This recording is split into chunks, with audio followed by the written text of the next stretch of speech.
Drone attack के बाद रूस में फ्लाइट डाइवर्ट कर दी गई विद द विजुअल्स। वानकूवर की तरफ जाने वाली 10 फ्लाइट डाइवर्ट कर दी गई। रूस का इंटरनेशनल एयरपोर्ट है वानकूवर। मैं आपको एक बैकग्राउंडर वॉल दिखाऊंगा राहुल, इसके बगल में प्लीज जरा ब्रेकिंग और शॉट चला दीजिएगा।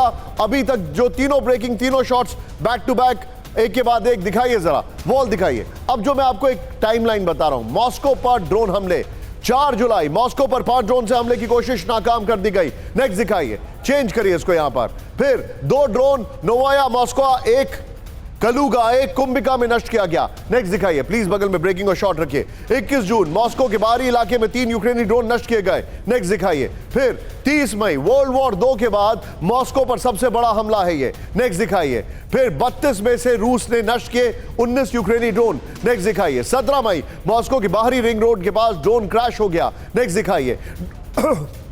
ड्रोन के साथ भारी मात्रा में विस्फोटक थे मौजूद। राहुल ये वॉल लीजिए, तीनों breaking one after the another लेते जाइए और सीधे चलूंगा शंकर प्रसाद सर के पास। शंकर प्रसाद सर, मेरा सवाल यह है, मॉस्को में ड्रोन अटैक फेल कर गया, लेकिन मॉस्को के अंदर तक ड्रोन घुसने में कामयाब हो गया। क्या रशिया को इस बात को लेकर चिंता नहीं करनी चाहिए? ये जो खबर आप सुना रहे हैं ये बहुत चिंताजनक है। मैं समझता हूं कि this is the last patience of president Putin. उनकी पुतिन साहब की पेशेंस को कितना टेस्ट कर रहे हैं नेटो वाले, उसका मैं समझता हूँ ये लास्ट चैप्टर दिख रहा है। अगर इस प्रकार से अटैक हुए हैं तो नेटो क्या ये नहीं समझता कि रशिया के पास कन्वेंशनल हथियार भी हैं जिससे वो जर्मनी, पोलैंड और कई एक नेटो कंट्रीज के अंदर डायरेक्ट फायरिंग कर सकता है, यानी कि न्यूक्लियर की ज़रूरत नहीं पड़ेगी।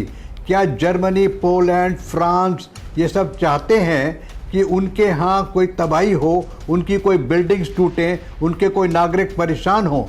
अगर नेटो यही चाहता है तो इसकी तरफ ये बढ़ रहा है युद्ध। देखिए, सबसे बड़ी खबर ये है कि अभी तक ना नेटो ना यूनाइटेड स्टेट्स कोई उनको ऐसे हथियार नहीं देना चाहता था जिससे कि रशियन टेरिटरी के अंदर अटैक हो सके, रशियन टेरिटरी में कोई बर्बादी हो सके। लेकिन अब बर्बादी शुरू हो गई है। अब बर्बादी में ये हो रहा है कि ड्रोन्स चाहे किसी ने भी उड़ाए हों, चाहे वो कह दें कि जी इनका इंटरनल एक्शन है, हमने तो कुछ किया नहीं, लेकिन अगर मॉस्को पर इस तरह से डैमेज हो रहा है तो मैं समझता हूँ कि I think Russians will be no longer patient. इसका जवाब वो देंगे, और जवाब कहाँ देंगे और जवाब कब देंगे ये तो खैर मैं नहीं कह सकता, लेकिन जवाब मिलेगा। और जिस दिन जवाब मिलेगा निशान, उस दिन ये बहुत परेशान होंगे। एक तरफ कहते हैं कि हम फाइटर जेट्स नहीं देंगे, एक तरफ कहते हैं कि हम इसकी लाइन को क्रॉस, बॉर्डर को क्रॉस नहीं करेंगे, लेकिन यही सब, it is a very conflicting